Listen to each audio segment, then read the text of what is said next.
വീഡിയോയിലേക്ക് എല്ലാവർക്കും സ്വാഗതം. ഇന്നൊരു ഈവനിങ് വ്ളോഗാണ് കേട്ടോ. ഇന്ന് സൺഡേ ആയിട്ട് നമുക്ക് വീട്ടിലൊരു ഫംഗ്ഷൻ ഉണ്ടായിരുന്നു. അപ്പൊ അവിടെയൊക്കെ പോയി വന്ന് ഞാനത് ഷോർട്സ് ആയിട്ടാട്ടോ ഇട്ടത്. ലോങ് വീഡിയോ എടുത്തിട്ടുണ്ടായിരുന്നില്ല. പക്ഷെ നമുക്ക് അവിടെ മഴയായിട്ടേ കറണ്ട് വരിക പോവാ കാരണം വെട്ടവും വെളിച്ചൊന്നും ഉണ്ടായിരുന്നില്ല. പിന്നെ ലോങ് വീഡിയോ എടുത്താലും ഇടാൻ വേണ്ടി പറ്റില്ല. അപ്പൊ അത് കാരണം ഷോർട്സ് എടുത്തത് കേട്ടോ.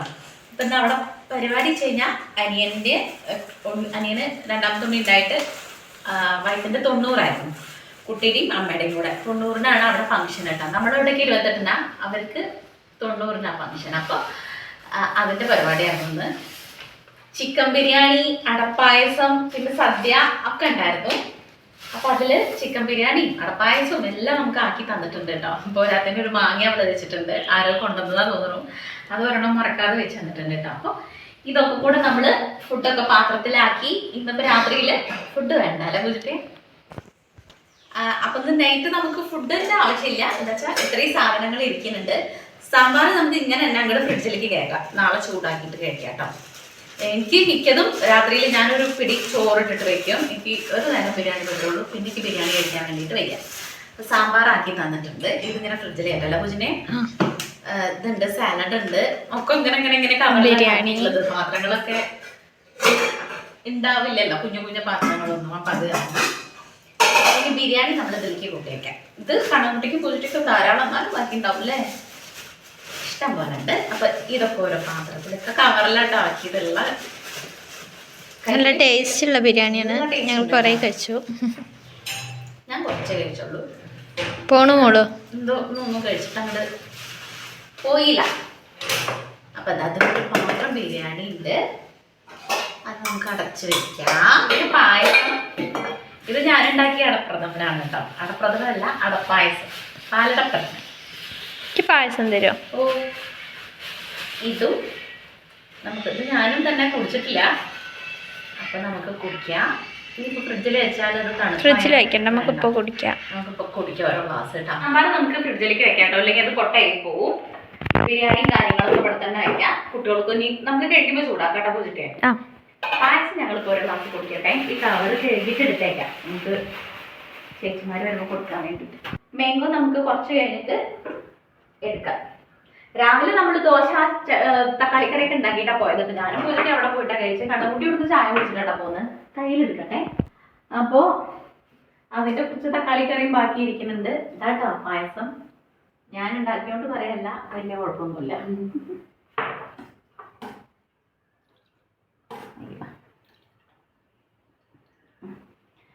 നമ്മളിപ്പോൾ നമ്മുടെ വീട്ടിൽ എന്തെങ്കിലും ഫംഗ്ഷനൊക്കെ ഉണ്ടായി കഴിഞ്ഞ് കഴിഞ്ഞാലേ അപ്പം കഴിക്കാൻ വേണ്ടിയിട്ട് നമുക്ക് പോവില്ല.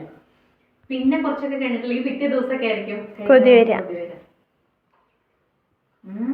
അല്ലെങ്കിൽ ബിരിയാണി ഒക്കെ കഴിച്ചിട്ട് നല്ലൊരു ഉറക്കുറങ്ങി നീറ്റാ പിന്നെ നമുക്ക് കഴിക്കാൻ തോന്നും. അടിപൊളി ദിവസം കണ്ണുകുട്ടിക്ക് ഇവിടെ എടുക്കട്ടെ. ഇനി നമുക്ക് അടിച്ചു വാരി തുടച്ചിട്ട് വൈകിട്ടല്ലേ നമ്മൾ ക്ലീൻ ചെയ്യാറ്. രാവിലെ ഒന്നും ചെയ്തിട്ടുണ്ടായിരുന്നില്ല. വൈകുന്നേരം കുളിയൊക്കെ കഴിഞ്ഞിട്ട് പൂജിട്ട് അലക്കല് കഴിഞ്ഞിട്ടുണ്ടായിരുന്നു. കുളി കഴിഞ്ഞ് പോവുക ചെയ്ത് നമുക്ക് എല്ലാവരും ഒന്ന് അടിച്ചു വാരി തുടച്ച് വിളക്ക് വെച്ചിട്ട് നമ്മൾ അതിൽ പോകാൻ വേണ്ടിയിട്ടുണ്ട്. നമുക്ക് കുറച്ച് സ്റ്റിച്ച് ചെയ്യാൻ വേണ്ടിയിട്ടുണ്ട്. അതിൻ്റെ ലൈനിങ് മേടിക്കണം, പിന്നെ പച്ചക്കറി കാര്യങ്ങളൊക്കെ കറി വെക്കണം, അങ്ങനെയൊക്കെ സ്റ്റിച്ച് ചെയ്യാൻ വാങ്ങാനാണ് മെയിനായിട്ട്. അപ്പോൾ അത് മേടിക്കണം, സാധനങ്ങൾ മേടിക്കണം, അങ്ങനെ. നമ്മളിവിടെ ക്ലീനിങ്ങും കാര്യങ്ങളൊക്കെ കഴിഞ്ഞിട്ട് പുറത്തേക്ക് ഇറങ്ങിയാൽ മതി എന്ന് വിചാരിച്ചിട്ടാണ് കേട്ടോ. അല്ലെങ്കിൽ പിന്നെ എന്താ വെച്ച് കഴിഞ്ഞാൽ നമ്മൾ വിളക്ക് കൊളുത്തുന്ന സമയമാകുമ്പോഴേക്കും എത്തില്ല. അപ്പോൾ ഏതായാലും ഈ സമയമായല്ലോ എന്ന് വിചാരിച്ചിട്ടാണ്. അപ്പോൾ 2 പാത്രങ്ങൾ അങ്ങോട്ട് ചാടി കിടന്നിട്ടുണ്ടായിരുന്നു കേട്ടോ. നമ്മൾ ഈ മുളക് പൊടി മല്ലിപ്പൊടിയൊക്കെ ഇതിനകത്താണ് പൊടിച്ച് കൊടുന്ന് വെക്കാറ്. അപ്പോൾ അതൊക്കെ എടുത്ത് വെച്ചതാണ്. എൻ്റെ കൈ തട്ടിയിട്ട് തന്നെയാണ് വീണത് കേട്ടോ. അപ്പോൾ ഇവിടെയൊക്കെ മൊത്തത്തിലൊന്ന് അടിച്ച് വാരി തുടച്ചിടണം. നമ്മൾ എപ്പോഴും പറയാറുണ്ടല്ലോ, വൈകിട്ടാണ് നമ്മുടെ അടിച്ചു വാരലും തുടയ്ക്കലും ക്ലീനിങ്ങും ഒക്കെ. രാവിലെ ചെയ്യാറില്ല കേട്ടോ. രാവിലെ വെച്ചാൽ നമ്മൾ എല്ലായിടും ഒന്ന് അടിച്ച് വാരിയിടും. ക്ലീനിങ്ങും കാര്യങ്ങളൊക്കെ തുടയ്ക്കലും ഒക്കെ വൈകിട്ടാണ്, വിളക്ക് വയ്ക്കുന്നതിൻ്റെ മുന്നേ ആയിട്ട്. അപ്പോൾ എല്ലായിടും ഒന്ന് അടിച്ച് വാരിയിട്ടു. എന്നിട്ട് രാവിലെ നമ്മളൊന്നും അടിച്ച് വാരിയതാണ്, എന്നാൽ കൂടെ വൈകിട്ട് എന്താ വെച്ചാൽ നമ്മൾ ചെയ്യണതല്ലേ എന്ന് വിചാരിച്ചിട്ട് അങ്ങനെ ചെയ്തതാണ് കേട്ടോ. അല്ലാതെ പിന്നെ അടിച്ച് വാരാണ്ട് തുടയ്ക്കുമ്പോൾ എന്തോ പോലെ തോന്നും. കാര്യം പറയാൻ വേണ്ടിയിട്ട് പൂജിട്ടുള്ളതുകൊണ്ട് തന്നെ എൻ്റെ കാര്യങ്ങളൊക്കെ പെട്ടെന്ന് പണി കഴിയും കേട്ടോ. എനിക്കിങ്ങനെ ഒറ്റയ്ക്ക് ചെയ്യുന്നതിനെക്കാട്ടിലും സ്പീഡ് ആരോടെങ്കിലും എന്തെങ്കിലും കാര്യമൊക്കെ പറഞ്ഞിട്ട്, അല്ലെങ്കിൽ ഫോണിൽ വല്ല വീഡിയോസോ പറഞ്ഞ പോലെ പാട്ടൊക്കെ ഇട്ടിട്ട് ചെയ്യുകയാണെങ്കിൽ എൻ്റെ പണികൾ വേഗം കഴിയും കേട്ടോ. അല്ലെങ്കിൽ ഞാൻ അന്തം വിട്ട കുന്തം പോലെ ഇങ്ങനെ 8-10 പോക്ക് ഇങ്ങനെ പോവുകയുള്ളേ. അങ്ങനെ അടിച്ചുവാരലൊക്കെ കഴിഞ്ഞിട്ട് നമുക്ക് റൂമുകളും കാര്യങ്ങളൊക്കെ അടിക്കാൻ വേണ്ടിയിട്ടുണ്ട്. ഇവിടെ എപ്പോഴും അലമ്പായി കിടക്കുന്ന റൂമാണ്. വെച്ചാൽ അലമ്പ് വെച്ച് കഴിഞ്ഞാൽ നമ്മൾ ഡ്രസ്സിങ് ചെയ്യണതും സ്റ്റിച്ച് ചെയ്യണതും ഒക്കെ ഇവിടെ ഇരുന്നിട്ടാണ് കേട്ടോ. മുന്നേ നമ്മുടെ ബെഡ്റൂം ഇതായിരുന്നു, കട്ടിലും കാര്യങ്ങളൊക്കെ ഇവിടുന്ന് മാറ്റി. അപ്പോൾ ഇവിടെ കുറച്ചുകൂടെ സ്പേസ് ഉണ്ട്. അപ്പോൾ അതുകൊണ്ട് തന്നെ നമ്മളെല്ലാം കൂടെ അവിടേക്ക് മാറ്റി, കിടക്കുന്ന റൂമുള്ളിലേക്ക് ഒന്ന് മാറ്റിയെന്ന് പറഞ്ഞുല്ലോ. ഇനി എന്താ വെച്ച് കഴിഞ്ഞാൽ നമുക്ക് വലിയൊരു മുട്ടം പണി വരുന്നുണ്ട്. കർക്കിടക സംക്രാന്തിയുടെ അടിക്കലും കഴുകലും തുടയ്ക്കലും മോറലും മാറാല തട്ടലും ഒക്കെ ആയിട്ട് അതങ്ങനെ വരുന്നുണ്ട്. ഒരു സൺഡേയും കൂടെ നമുക്ക് വരുന്നുണ്ടല്ലോ, ശനി ഞായറും കൂടെ വരുന്നുണ്ടല്ലോ. അപ്പം അതിനകത്ത് തീർക്കാമെന്ന് വിചാരിച്ചു. ഈ ഒരു മേലുവേദന സംഭവങ്ങൾ നമുക്ക് ഇടയ്ക്കിടയ്ക്ക് മാറണില്ല കേട്ടോ അത്. അപ്പോൾ ഒന്നും കൂടെ ഒന്ന് ഹോസ്പിറ്റലിൽ നാളെ പോകണമെന്ന് വിചാരിച്ചിരിക്കുക. ഒരു 6 മണിക്ക് കഴിഞ്ഞ് കഴിഞ്ഞാൽ എവിടുന്നാന്നറിയില്ല ഒരു പനിയും ഒരു ചീമ്പലും പറഞ്ഞ പോലെ മേലുവേദനയൊക്കെ ഉണ്ടാവും. അല്ലാത്ത സമയങ്ങളിലും എനിക്കൊരു കുഴപ്പമില്ല കേട്ടോ. അപ്പോൾ എല്ലായിടും ഒന്ന് അടിച്ച് വാരിയിട്ടിട്ട് ഞാൻ എപ്പോഴും പറയാറില്ലേ, നമ്മുടെ ഈ കൊലായി ഉമ്മറ ഭാഗം ഇവിടെ നമ്മളിങ്ങനെ വെള്ളം ഒഴിച്ചിട്ട് ഈ ഒരു അരിത്തുണ്ടല്ലേ അവിടെയൊക്കെ വെള്ളം ഒഴിച്ച് അടിച്ച് കഴുകേണ്ടി വരും. ഇവിടെ ഇപ്പോൾ ഈ പറഞ്ഞ പോലെ എങ്ങനെ അടിച്ച് കഴുകിയിട്ടാലും ഭയങ്കര പഴുപ്പുണ്ടാവും കേട്ടോ. എന്ന് വെച്ചാൽ ആ സൺസൈഡിന് അവിടുന്ന് വെള്ളം മൊത്തം വീഴുക ഈ ഒരു അരിത്തിൻ്റെത്തിക്കാണ് കേട്ടോ. എന്താ പറഞ്ഞപ്പോൾ ഇതിന് അരിത്തുണ്ട് എന്നല്ലാതെ വേറെ എന്തോ പറയുമോ എനിക്കറിയില്ല. അപ്പം അവിടെയും കൂടെ ഒന്ന് അടിച്ച് കഴുകി വൃത്തിയാക്കിയിടണം. മണലോ അല്ലെങ്കിൽ എംസാൻ്റെ ഒക്കെ ഉണ്ടെങ്കിൽ ഒന്നിട്ടിട്ട് ഒന്നും കൂടെ ഉരച്ച് കഴുകാറുണ്ടെങ്കിൽ അതിന് പഴുപ്പ് പോവും. എന്തായാലും ഇനിയിപ്പോൾ ഈ ഒരു കൈവേദന കാരണം അതൊന്നും എനിക്കിപ്പോൾ ചെയ്യാൻ പറ്റുന്ന കാര്യങ്ങളല്ല. 2-3-4 ദിവസമായിട്ട് ഭയങ്കര കൈവേദനയാണ് കേട്ടോ. അതും കാണിക്കണം, മേലുവേദനയും കാണിക്കണം, മൊത്തത്തിലൊരു വേദനമയാണ്. അപ്പോൾ എല്ലാം കൂടെ ഒന്ന് അടിച്ച് വാരിയിട്ടിട്ട് നമ്മുടെ ഈ ഡ്രമ്മിൽ വെള്ളം ഉള്ളതുകൊണ്ടില്ലേ നല്ല സുഖാട്ടോ കഴുകാം. ഇങ്ങനെ അടിക്കാൻ വേണ്ടിയിട്ടും വെള്ളം എടുക്കാൻ വേണ്ടിയിട്ടൊക്കെ നമുക്ക് കഴുകാനും അവിടെ അടിച്ച് വാരി തുടയ്ക്കാനും ഒക്കെ കേട്ടോ. കഴുകാന്ന് വെച്ച് കഴിഞ്ഞാൽ ആ ഒരു അരിത്തുണ്ടല്ലേ അത് കഴുകാൻ വേണ്ടിയിട്ടൊക്കെ. എന്നിട്ട് നമ്മൾ അവിടെ അങ്ങോട്ട് അടിച്ച് കഴുകിയിട്ടിട്ട് നേരെ കയറിയിട്ട് റൂമുകളും കാര്യങ്ങളൊക്കെ ഒന്ന് തുടയ്ക്കാൻ വേണ്ടിയിട്ടാണ്. ഇവിടെ ഈ ഒരു മിററില്ലേ വലുത്, അത് ഞാൻ അത്രയും മാശിച്ച് മൂശിച്ചിട്ട് കുറേ മുന്നേ നമ്മൾ ചെയ്തതാണ് കേട്ടോ. എനിക്കിങ്ങനെ വലിയ കണ്ണാടിയിൽ നമ്മളെ കാണാൻ വേണ്ടിയിട്ട് നല്ല ഇഷ്ടമാണ്. ഈ ഒരു അലമാരയിലെ കണ്ണാടിയില്ലേ പൊട്ടിയത്, അതായിരുന്നു ഞങ്ങളുടെ മുന്നത്തെ കണ്ണാടി. അപ്പോൾ പിന്നെ നമ്മളങ്ങനെ ചെയ്യിച്ചതാണ്. ഇതിപ്പോൾ ഒരു 2 വർഷമൊക്കെ ആയിട്ടുണ്ടാവും കേട്ടോ ആയിട്ട്. ഇതുവരെ കേടൊന്നുമില്ല. അങ്ങനെ എല്ലായിടും അടിച്ചു വാരി തുടയ്ക്കൽ കഴിഞ്ഞു. ഇനി നമുക്ക് വിളക്ക് വെക്കേണ്ട സമയം ഒരു 5:30 ആവണമെന്ന് തോന്നുന്നു. 6 മണി ആയിട്ടില്ല എന്തായാലും. ഇനിയിപ്പോൾ കണ്ണൻകുട്ടി കളിക്കാൻ പോയിട്ടുണ്ട്. അവൻ കളി കഴിഞ്ഞ് വന്നിട്ടാണ് നമ്മൾ വളാഞ്ചേരിക്ക് പോവുള്ളൂ. ഇല്ലെങ്കിൽ ഞങ്ങൾ എത്തൂല്ല, അവ എത്തും ചെയ്യും. അപ്പോൾ പിന്നെ നമ്മൾ പോണ കാര്യങ്ങൾ ഒരു ലേശം നേരം വൈകി കഴിഞ്ഞാൽ ടെൻഷനാവും കേട്ടോ. പിന്നെ ചിന്ത മൊത്തം ഇവിടെ ആയിരിക്കും. അപ്പോൾ അത് കാരണം 3 ആളും കൂടെ പോവുകയാണെങ്കിൽ ഇനിയിപ്പോൾ 10 മിനിറ്റോ അരമണിക്കൂറൊന്നും വൈകിയാൽ നമുക്ക് വലിയ വിഷയമില്ലല്ലോ. അപ്പോൾ എന്തായാലും അവൻ വന്നിട്ടേ പോവുള്ളൂ. എല്ലായിടും അടിച്ചു വാരി കഴിഞ്ഞിട്ട് നമ്മളിതാ കുളി കഴിഞ്ഞ് വന്നു. ഇനി വിളക്ക് വെക്കാൻ വേണ്ടിയിട്ടാണ് കേട്ടോ. ഈ ഒരു സമയത്ത് ഇപ്പോൾ ഈ പറഞ്ഞ പോലെ ഇപ്പോൾ ഇന്നലെ മിഞ്ഞാന്ന് നമ്മൾ ചില സമയങ്ങളിൽ ഇല്ലെങ്കിൽ നമുക്ക് വിളക്ക് കൊളുത്താൻ വേണ്ടിയിട്ട് മാർഗ്ഗമൊന്നുമില്ല. രാവിലെ ഡെയിലി ഒന്നും ചെയ്യാറില്ല കേട്ടോ, വിളക്ക് വയ്ക്കാറൊന്നുമില്ല. നമുക്ക് പറ്റുന്ന സമയങ്ങളിൽ രാവിലെ വയ്ക്കും. അല്ലാതെ കണ്ടിന്യൂസ് ആയിട്ട് നമ്മൾ രാവിലെയും വൈകുന്നേരം അങ്ങനെയൊന്നുമില്ല. വീട്ടിലുള്ളപ്പോൾ നമ്മൾ ചെയ്യും. വൈകിട്ട് എന്തായാലും നിർബന്ധമായിട്ടും നമ്മൾ ചെയ്യാറുണ്ട് കേട്ടോ. ഇനിയിപ്പോൾ എങ്ങനെയെങ്കിലും പോവുകയാണെങ്കിൽ ആ സമയത്ത് വെച്ചിട്ട് പോവും. അല്ലാത്ത സമയങ്ങളിലൊക്കെ പോയിട്ട് നമ്മൾ വൈകുകയാണെങ്കിൽ വെക്കില്ല, അത്രയേ ഉള്ളൂ കേട്ടോ. അപ്പോൾ വൈകിട്ട് ഇപ്പോൾ ഈ പറഞ്ഞ പോലെ അമ്പലത്തിലേക്ക് പോവുക, വൈകിട്ട് ഈ ഒരു ദീപം കൊളുത്തുന്ന സമയത്തൊക്കെ എനിക്ക് നല്ല ഇഷ്ടമാണ് കേട്ടോ. ആ സമയത്ത് എനിക്ക് പുറത്തിറങ്ങി പോകാനും വേണ്ടിയിട്ടും ഇഷ്ടമാണ്. അങ്ങനെ ഞങ്ങൾ വളാഞ്ചേരിക്ക് പോയി. ഇനി പച്ചക്കറിയും കാര്യങ്ങളൊക്കെ വാങ്ങാൻ വേണ്ടിയിട്ടാണ് കേട്ടോ. ഞാൻ കുറച്ച് ചേമ്പ് എടുത്തിട്ടുണ്ടായിരുന്നു മോരുകറി വെക്കാൻ വേണ്ടിയിട്ട്. അങ്ങനെ ആകുമ്പോൾ 2 ദിവസം 3 ദിവസമൊക്കെ ഇരുന്നോളും ഫ്രിഡ്ജിൽ വെച്ച് കഴിഞ്ഞാൽ. അപ്പോൾ കറിക്കുള്ള കാര്യങ്ങൾ പിന്നെ ടെൻഷൻ ആവേണ്ട ആവശ്യമില്ലല്ലോ. കുറച്ച് നെല്ലിക്ക മേടിച്ചു. നമ്മുടെ അച്ചാർ ഐറ്റംസ് ഒക്കെ കഴിഞ്ഞിട്ടുണ്ടായിരുന്നു, അച്ചാർ ഇടാൻ വേണ്ടിയിട്ട്. നാളികേരം ചോദിച്ചു ഞാൻ കുറേ നടന്നു കേട്ടോ. 2 നാളികേരത്തിന് 100 രൂപ ഗൈസ്. അങ്ങനെ 2 നാളികേരം ഞാൻ വാങ്ങി. പിന്നെ പരിപ്പ്, കടല, അത് ഇത് സാധനങ്ങളൊക്കെ ഇപ്പുറത്തെ പലചരക്ക് കടയിൽ നിന്ന് വാങ്ങി. ഇവിടെ നിന്നാണ് കേട്ടോ നമ്മൾ വളാഞ്ചേരി വരികയാണെങ്കിൽ പലചരക്ക് വാങ്ങണ കട. അല്ലെങ്കിൽ നമ്മൾ ലീമാക്സ് നിന്ന്, അല്ലെങ്കിൽ നമ്മുടെ നാട്ടിലെ കുഞ്ഞു കടയില്ലേ അവിടെ നിന്ന് കേട്ടോ. പിന്നെ അവിടെ നിന്ന് കിട്ടാത്ത പച്ചക്കറി ഇപ്പുറത്ത് പോയിട്ട് കുറച്ച് ഉപ്പേരിക്കുള്ള ബീൻസും 2 ക്യാരറ്റും അങ്ങനെയുള്ള കാര്യങ്ങളൊക്കെ തട്ടിക്കൂട്ടി ഇവർക്ക് പിള്ളേർക്ക് കഴിക്കാൻ വേണ്ടിയിട്ടുള്ളത് കേട് വന്ന് പോവാത്ത കാര്യങ്ങളാട്ടോ ഞാൻ നോക്കി വാങ്ങിയിട്ടുണ്ടായിരുന്നത്. പച്ചക്കറി എല്ലാ കടയിൽ പോയിട്ടും ഞാൻ തന്നെയാണ് കേട്ടോ എടുക്കുക. എന്താ വെച്ച് കഴിഞ്ഞാൽ അതാകുമ്പോൾ നമുക്ക് നല്ലതും പൊട്ടയും തിരിച്ചറിഞ്ഞിട്ട് ആകെ നമ്മൾ കുറച്ചേ വാങ്ങുള്ളൂ. അപ്പോൾ അതിൽ പകുതിയും കേടാവാണ്ടിരിക്കാൻ വേണ്ടിയിട്ട് ഞാൻ നോക്കിയിട്ടാണ്, എന്തും ഞാൻ നോക്കിയെടുത്തിട്ടാണ് വാങ്ങാറുള്ളൂ. പിന്നെ നമ്മൾ ലൈനിങ് വാങ്ങാൻ വേണ്ടിയിട്ട് ഇതാ ഗ്രാൻഡിൽ കയറിയിട്ടുണ്ടാവുന്നു സ്റ്റിച്ച് ചെയ്യാൻ വേണ്ടിയിട്ട്. അപ്പോൾ നല്ല കളക്ഷനിൽ സാരികളൊക്കെ വന്നിട്ടുണ്ട് കേട്ടോ. 300 സംതിങ് ഒക്കെ ഉള്ളൂ. അടിപൊളി സാരീസൊക്കെയാണ്. അപ്പോൾ അതൊക്കെ കുറച്ച് നേരമൊക്കെ ഒന്ന് വെച്ച് നോക്കി വെറുതെ ചുമ്മാ എന്നിട്ട് വീട്ടിലെത്തി കേട്ടോ. ഇനി നമുക്ക് ഇതൊക്കെ ഒന്ന് ഒതുക്കി പെറുക്കി വെക്കാന്നുള്ളതാണ് വലിയ ടാസ്ക്. അതിന് മാത്രം ഉണ്ടായിട്ടല്ല, എന്നാലും ഇതിങ്ങനെ ഇരുന്ന് കഴിഞ്ഞ് കഴിഞ്ഞാൽ അവിടെ ഇരിക്കും. ഇത് പൂജട്ടിക്ക് കൊതുക് കടിച്ചിട്ട് ഉറങ്ങാൻ പറ്റിയിട്ടില്ല എന്ന് പറഞ്ഞപ്പോൾ ഒരു കൊതുകുതിരിയും കൂടെ മേടിച്ചതായിരുന്നു കേട്ടോ.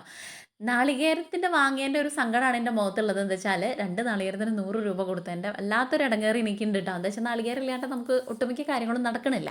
പലഹാരം ഉണ്ടാക്കാൻ വേണ്ടിയിട്ടും അങ്ങനെ ഇങ്ങനെയൊക്കെ കേട്ടോ. ഞാനൊരാഴ്ച എങ്ങനെയൊക്കെയാണ് തള്ളി നീക്കിയെന്ന് എനിക്കറിയില്ല. ഇനിയിപ്പോൾ അതൊന്ന് കുറേശ്ശെ എടുത്തിട്ട് നമ്മൾ എടുക്കേണ്ടി വരും. പിന്നെ എല്ലാ കാര്യങ്ങളും നമ്മൾ കുഞ്ഞു കുഞ്ഞു അളുക്കുകളിൽ അതാത് അളുക്കുകളിൽ ആക്കി വെച്ചു. എനിക്ക് ഇങ്ങനത്തെ കുറച്ച് അളുക്കുകൾ മേടിക്കാൻ കേട്ടോ. ഡബ്ബ, ഈ പ്ലാസ്റ്റിക് കണ്ടെയ്നർ ഇല്ലേ അങ്ങനത്തെ. മീഷോന്ന് ഞാൻ ഓർഡർ ചെയ്യണമെന്ന് വിചാരിക്കും. പിന്നെ എന്തെങ്കിലും കാരണവശാൽ പിന്നെ അത് ഓർഡർ ചെയ്യേണ്ട ഒക്കെ വിചാരിക്കും. ഓക്കെ ഇനി പിന്നെ കുറച്ച് കഴിഞ്ഞിട്ട് മേടിക്കാം അല്ലേ എന്ന് തോന്നും. ഇനി രണ്ടും കൽപ്പിച്ചിട്ടൊന്ന് ഓർഡർ ചെയ്യണമെന്ന് വിചാരിക്കുന്നു. 300 സംതിങ് 200 സംതിങ്ങിനൊക്കെ നല്ല പ്ലാസ്റ്റിക് കണ്ടെയ്നറൊക്കെ ഞാൻ സേവ് ചെയ്ത് വെച്ചിട്ടുണ്ട്. എന്നിട്ട് എല്ലാതും കൂടെ പാത്രങ്ങളിലൊക്കെ ആക്കി പലചരക്ക് കാര്യങ്ങളൊക്കെ അങ്ങോട്ട് മാറ്റി വെച്ചിട്ട് അടുത്ത പച്ചക്കറിയാണ് കേട്ടോ. ഞാൻ ഈ തക്കാളി ഇങ്ങനെയുള്ള കാര്യങ്ങൾ ഉള്ളി കാര്യങ്ങളൊക്കെ നമ്മൾ പുറത്താണല്ലോ വയ്ക്കുക. തക്കാളി ഞാൻ ഫ്രിഡ്ജിൽ വെക്കാറില്ല കേട്ടോ. മിക്കതും പുറത്ത് തന്നെയാണ് വയ്ക്കുക. എന്താ വെച്ചാൽ അതിന് മാത്രമുള്ള തക്കാളികളൊന്നും നമ്മൾ കൊണ്ടുവരാറില്ല, ആവശ്യത്തിനുള്ളതല്ലേ. അപ്പോൾ ഇങ്ങനെ ചട്ടിയിലാക്കിയിട്ട് ഉള്ളി തക്കാളി ഇങ്ങനെ പാത്രങ്ങളിലാക്കിയിട്ട് എനിക്ക് കൈയെത്തുന്ന സ്ഥലത്ത് വയ്ക്കും. ഈ താഴെ ഭാഗങ്ങളിൽ ഇഞ്ചി വെളുത്തുള്ളി ചെറുള്ളി അതെന്ന് വെച്ചാൽ എനിക്ക് പെട്ടെന്ന് കിട്ടാൻ വേണ്ടിയിട്ട്. മറ്റേത് നമ്മുടെ മിക്സിയൊക്കെ ഇരിക്കണം ഇപ്പുറം ഭാഗങ്ങളിലേക്ക് ആക്കി വയ്ക്കുകയും ചെയ്യും കേട്ടോ. ഈ കിച്ചണിൽ ഒന്ന് ഒതുക്കി പെറുക്കി വെക്കാനുള്ള റേക്കുകളും കാര്യങ്ങളൊന്നും ഇല്ലാത്തതുകൊണ്ട് തന്നെ എൻ്റെ ഒരു ഇതിനനുസരിച്ച് ഞാൻ അതും ഇതൊക്കെ അവിടെ ഇവിടെയൊക്കെ ആയിട്ട് അങ്ങോട്ട് നുള്ളി പെറുക്കി ഒതുക്കി പെറുക്കി വെക്കും. ഇനി ഇത് രണ്ടാമത് ഒന്നും കൂടെ ഒന്ന് ചേഞ്ച് ചെയ്യേണ്ട, നമുക്കിപ്പോൾ ഈ പറഞ്ഞില്ലേ കർക്കിടക സംക്രാന്തിൻ്റെ ക്ലീനിങ് വരുമ്പോൾ നമുക്കൊന്നും കൂടെ ഒതുക്കി പെറുക്കി മാറ്റിയൊക്കെ വെക്കാം. 30 രൂപയ്ക്ക് വാങ്ങിയതാണ് കേട്ടോ ഈ ചീനമുളക്. അത് നിങ്ങളെ കാണിക്കാൻ വേണ്ടിയിട്ടാണ്. എനിക്ക് 30 രൂപ 20 രൂപ എനിക്ക് ഓർമ്മയില്ല, 20 തോന്നുന്നു. അപ്പോൾ എനിക്ക് ഇഷ്ടമാണ് കേട്ടോ ഈ ചോറുമ്പോൾ അത് കടിച്ച് കഴിക്കാൻ വേണ്ടിയിട്ടും ഇനി വല്ല ചമ്മന്തിയിലേക്ക് ചതച്ചിടാൻ വേണ്ടിയിട്ടും ഒക്കെ. ചീനിമുളക് എന്ന് പറഞ്ഞു കഴിഞ്ഞാൽ എനിക്കും എൻ്റെ അമ്മയ്ക്കൊക്കെ നല്ല ഇഷ്ടമാണ്. എൻ്റെ വല്യമ്മാമുണ്ട്, അമ്മയുടെ മൂത്ത ആങ്ങള. ആ മാമൻ എന്നും വെള്ളച്ചോറ് കഴിക്കും, പണ്ട് കാലം മുതലേ കഴിക്കും. അപ്പോൾ അതിലൊരു ചീനമുളക് ഉടച്ച് തൈര് ഒഴിച്ച് കഴിച്ച് കഴിഞ്ഞാൽ ആൾക്കത് മതി കേട്ടോ. രാവിലെ ബ്രേക്ക്ഫാസ്റ്റും കാര്യങ്ങളൊന്നും വേണ്ട. അതേപോലെയാണ് എനിക്കും എൻ്റെ അനിയനും കണ്ണൻകുട്ടിക്കും കേട്ടോ. ഞങ്ങൾക്ക് ഈ വെള്ളച്ചോറ് എന്ന് പറയുന്നത് ഭയങ്കര ഇഷ്ടമുള്ള കാര്യമാണ്. അപ്പോൾ അതുകൊണ്ട് അങ്ങനെയൊക്കെ കഴിക്കുമ്പോൾ നമുക്ക് ഈ ഒരു 2 ചീനമുളകും കൂടെ ഇങ്ങനെ ഉടച്ച് ചേർത്ത് കഴിഞ്ഞ് കഴിഞ്ഞാൽ എൻ്റെ മോനെ വേറെ ഒന്നും വേണ്ട. അത് കഴിഞ്ഞ് ഒന്നും കൂടെ കിച്ചണ് അവിടെ കിടക്കുന്ന പൊടിയും കാര്യങ്ങളൊക്കെ ഉണ്ടായിരുന്നല്ലോ, ഉള്ളിടിയും നമ്മളെടുത്തതിൻ്റെയൊക്കെ അതും കൂടെ ഒന്ന് അടിച്ച് മുക്കിലാക്കി വെച്ചു. രാത്രിയാകുമ്പോൾ നമ്മളത് കോരി പുറത്തേക്ക് കളയാറില്ല. പിന്നെ കണ്ണൻകുട്ടിക്ക് ഫുഡ് വേണമെന്ന് പറഞ്ഞപ്പോൾ അവന് കുറച്ച് ബിരിയാണി എടുത്ത് കൊടുത്തു കേട്ടോ. പീസും കാര്യങ്ങളൊന്നും ഉണ്ടായിരുന്നില്ല, പക്ഷേ റൈസ് അവന് നല്ല ഇഷ്ടമായിട്ടുണ്ടായിരുന്നു കേട്ടോ. നല്ല ടേസ്റ്റ് ഉണ്ടായിരുന്നു, കുഴപ്പമൊന്നും ഉണ്ടായിരുന്നില്ല. പിന്നെ കച്ചമ്പറും ഉണ്ടായിരുന്നു, ഉള്ളിസുർക്ക അതും കൂടെ എടുത്തിട്ട് അവൻ അങ്ങോട്ട് കഴിക്കാൻ വേണ്ടിയിട്ട് കൊടുത്തു. അവന് വിശക്കുന്നുണ്ട് പറഞ്ഞു. കളി കഴിഞ്ഞ് വന്നിട്ട് നമ്മൾ വളാഞ്ചേരി പോയിട്ട് നമ്മളിന്ന് ചായയും കാര്യങ്ങളൊന്നും കഴിച്ചിട്ടുണ്ടായിരുന്നില്ല. അപ്പോൾ പിന്നെ വേഗം സാധനം വാങ്ങി വരല്ലേ ചെയ്ത്. അപ്പോൾ അവന് നല്ലോണം വിശന്നുണ്ടായിരുന്നു കേട്ടോ. അപ്പോൾ അതും കൂടെ കൊടുത്തു. എന്നിട്ട് ഞാൻ നമ്മുടെ സ്ഥിരം കലാപരിപാടി എന്ന് പറഞ്ഞ പോലെ കുറച്ച് സ്റ്റിച്ച് ചെയ്യാൻ വേണ്ടിയിട്ടുണ്ട്. നമുക്ക് ഷോർട്സിലേക്ക് വേണ്ടിയിട്ട് ഈ സ്റ്റിച്ചിങ്ങും കാര്യങ്ങളൊക്കെ ഒരുപാട് സാരികൾ, ഇപ്പോൾ അമ്മയുടെ അങ്ങനെയുള്ള സാരികളൊക്കെ വാങ്ങി ഉപയോഗിക്കാത്ത അല്ലെങ്കിൽ കളർ ഒരു ഭാഗത്ത് പിന്നീത് അങ്ങനെയൊക്കെ ഉള്ളതൊക്കെ ഞാൻ വെട്ടി സ്റ്റിച്ച് ചെയ്തിട്ട് നല്ലൊരു ടോപ്പ് ആക്കി എടുക്കും കേട്ടോ. ഈ ഒരു യെല്ലോ കളറ് അമ്മടയിലുണ്ടായിരുന്ന സാരി അമ്മ ഒഴിവാക്കിയതായിരുന്നു. ഞാൻ അത് വെച്ചിട്ടൊരു ടോപ്പ് സ്റ്റിച്ച് ചെയ്യാൻ വേണ്ടിയിട്ട് അങ്ങനെ ഇരുന്നു.